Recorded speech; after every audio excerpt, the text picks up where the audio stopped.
कान्हा हाँ ते जब यह फोटो खींची है ओला हमला दिखावे का शहर ले काफी बनवा के होता शहर में दिखा कर है ऐसने ओछो फोटो खींचत का नहीं रुक्मणी, मैं इंजीनियर हूँ।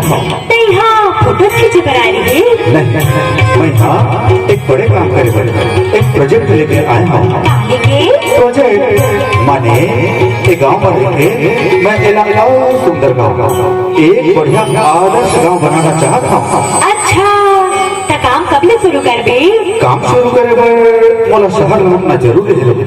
का गांव के पंच सरपंच और सियान मन से बात करके तुरंत रुक्मणी मौला के यहाँ चाय चाय मंडी लगा है। तब कौन कहा थे तला जानवर कहा तो कोनो नहीं है, फिर कौन जाने कौन हम पर का मोहनी डाल रहे का जादू